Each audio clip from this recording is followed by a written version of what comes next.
Hello. You might be wondering where the hell the unsung hero has been over the past, 9 months or whatever the hell it's been. Well, short answer is chapters 13 through 30 are just so boring. I couldn't read them. I just couldn't read them.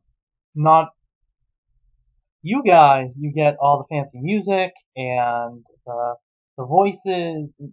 No, I just have to read it. All that stuff gets added in post, so I don't get the experience that you guys do. I get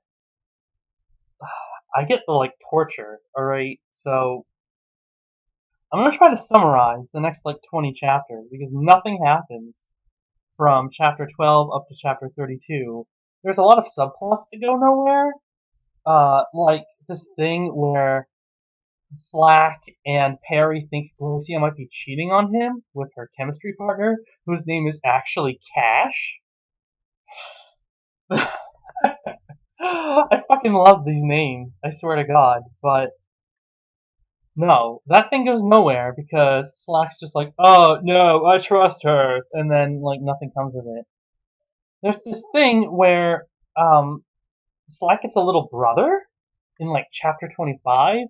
Well, I mean he's been around the whole time. He's high school aged, but this whole book, Slack has not mentioned his little brother at all. Not even going back to his parents' house. Not even just some obligatory, oh, this is Micah's room, don't go in there, Glacia, that's my little brother's room. Not even that. There's this whole thing where apparently, Slack's father is, abusing the kid or something? Like, being really strict and threatening violence, and, he gets his own focused chapter where Micah, is all like, oh, everyone treats me like shit because I'm not a genius like my big brother Slack. And you would think that would, go somewhere. It doesn't. It gets mentioned, and eventually it just gets dropped away, and then 8 chapters later, they're just like, oh yeah, Micah's grades are back up to an acceptable level. Fuck. Fuck. Nothing happens. This is one great point. I'm just gonna read it. I pull up to the Monteverdes to see if Glacier's there. I didn't see her inside, so she might be on the other side of the house. I knocked on the door, and her dad came to the door. I was not so pleased with that.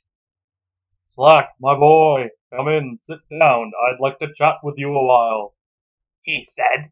To tell the truth, I was pretty frightened at whatever he was going to say to me. He's a pretty big man, and I'm really not. So things may go sour. I came in and sat at the kitchen table, and he sat across from me, like the dawn of a mafia ring. Monteverde! Yep, he's attached to the mafia. I'm gonna die. So, he started, you want to marry my daughter? Yes, sir. I answered him the same way I would answer a police officer that came to my door or a car window. Like that time you shoved a bong up your prince. Oh, anyway. Well, I must say I'm impressed with your gumption. I don't take too kindly to anyone, especially college lab rats like you, who might want to hurt my daughter, if you get my drift. Yes, sir. I do, sir. Now, I like you, but the moment I hear anything happening to my daughter from you, you may find yourself with 1 or 2 less limbs and wake up a few brain cells short. Are we clear? Like, and it goes on like this, and it turns out that, yeah, he even says later on, just like, I have 3 generations of Monteverdes that will come and descend on you. It's like, oh, huh? Monteverde is like a Spanish name, not Italian. And it'd be something you'd hear more in South America. I think it's actually a place in Chile or something. But this guy's part of a no shit mafia. And he's making fucking mafia threats. It's crazy. It doesn't make sense. There's also a part where Glacia buys a baby name book, And of course they go to pick names for her stupid fucking crotch spawn. But there's this great point, I can't find the sentence right now, but there's this great point where he act like the Slack in the narration just admits just like, oh, you won't find my name or Glacia's in this book, that's for sure. And it's no shit. You won't find half these names. There's one point where he claims this French hotel is named the Madonsket Hotel, which is not even a word in French. Yeah. The, it's right here actually.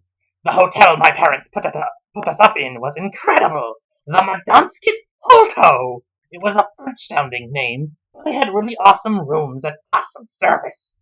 The suite was Le Tresemme Francois. I don't know what it stood for, but it sounded really fancy. I mean, my own French pronunciation is horrible, but I know Le Tresemme Francois means the third French, which maybe it's the name of a hotel suite, but probably not. There's this really fucked up part where Slack and Glacia keep having more arguments. Like 50% of the time, when these two get intimate, it's because they're having some sort of argument. They sounds good to me. I knew that I loved these kinds of arguments. I always win in the end, regardless of if I lose the argument, and she wins double after she wins the argument. I knew why I loved these arguments so much. They were stupid, pointless, nobody got really angry, and we ended up making love. What more could a newly married couple ask for? Well, I don't know. How about, like, not fucking splitting hairs and getting confrontational with your significant other every other fucking chapter? Ugh.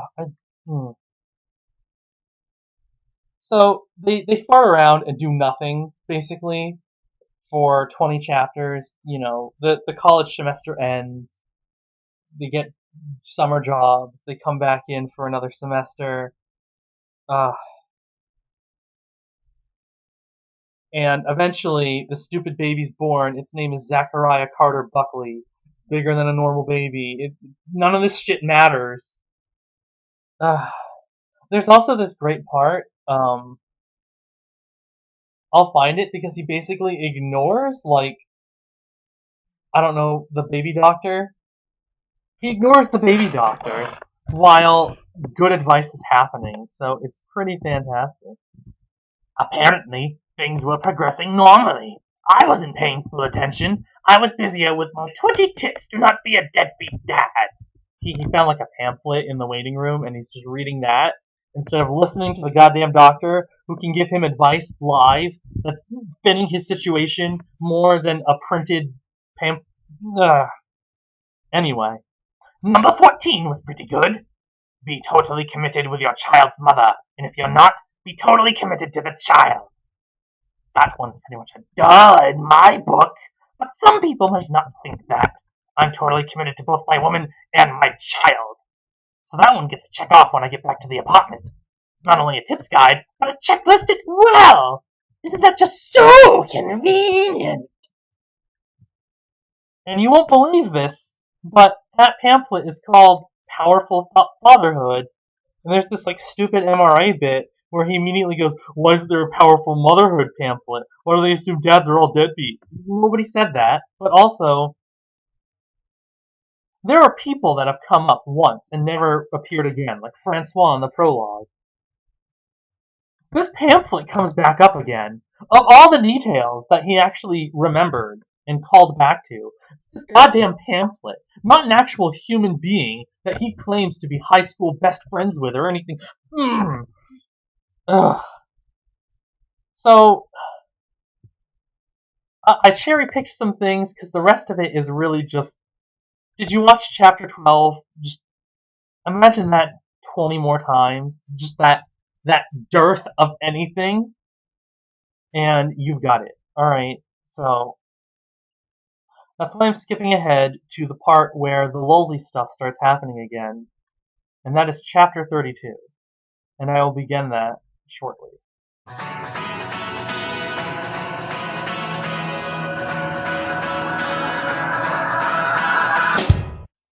Chapter 32, Slack Blackley.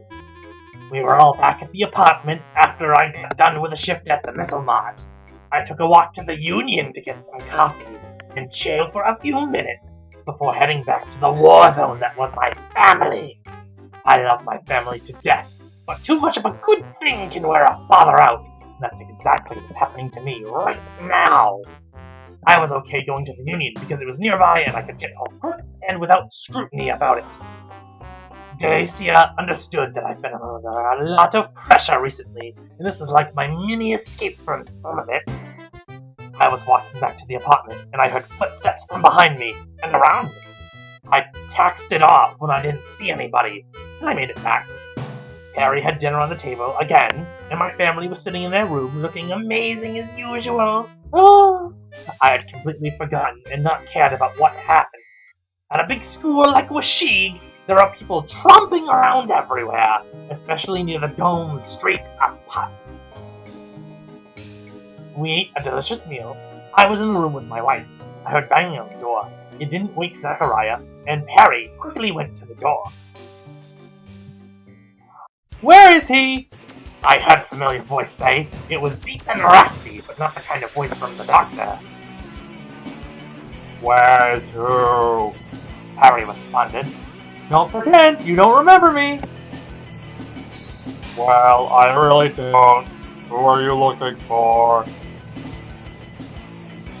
"I'm looking for Slack." "Okay." Harry yelled to me and I walked out in the living room and couldn't believe what I saw. What do you want?" "I want a piece of you, tough guy!" "Who is that?" Harry asked. "Can't you tell? It's Weed. He cut his hair and his voice is different because he probably didn't smoke pot in jail." "I've waited months for this!" "Whatever you do, please leave my family out of it." We went out into the parking lot. He had worked out in his stint in jail. He had muscles. Real muscles. "What do you want?" "Revenge! It was your sorry ass that landed me in jail in the first place." "Because you deserved it. And you deserve this!" He slugged me in the gun. I couldn't speak. I brought myself to my feet. It was a hard stand. What? His punch was a steam train rolling into my stomach. "Still standing, huh?" He reared back to punch again. I ducked and went for his back. "That won't work." He turned around and made a roundhouse kick to my midsection. I went down. I was on the ground, breathing heavy, trying to move. I don't get why he's come back now. Why he wants some kind of revenge against me. "Can't we talk this through?" "We could have a few months ago, dude, but you were too busy shoving bongs up people's asses." "Okay, I admit," I struggled. "That was a really harsh thing to do. But you called my girl a bitch. I wasn't about to take that." I managed to get to my feet. "But you're going to take this!" he screamed as he aimed for my head. I dodged and he hit somebody's car, setting off a car alarm. "Lucky punk, you're a weakling, picking on innocent people who can't defend themselves." "Weed, listen. That's another thing, I hate that name. I've always hated it. I was always just too stoned to care. But not anymore." He lunged at me. I got out of the way as quickly as I could. My strength from the last 2 hits was coming back. I wasn't at full strength, but I could move out of the way from a lunge. He kept trying to lunge at me with punches, kicks, and body slams. I moved out of the way of them. He was still on the slow side. "You fought him before? What are you talking about?" I'm glad that if I had to endure this beating, it was far away from where my family could see it. "I knew it, coward!" he taunted. "Why don't you fight like a man instead of run like the scared little bitch you are?" I'm not a scared little bitch."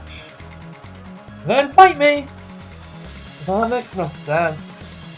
"Yes, it does. It did to you that night."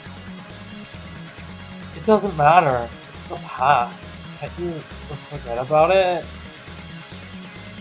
When you got out in one day and I had to sit in there for 10 months, not a chance, man, not a chance.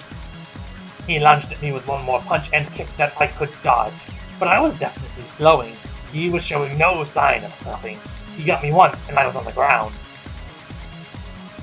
That was for getting me sent to jail. He kicked me once in the side.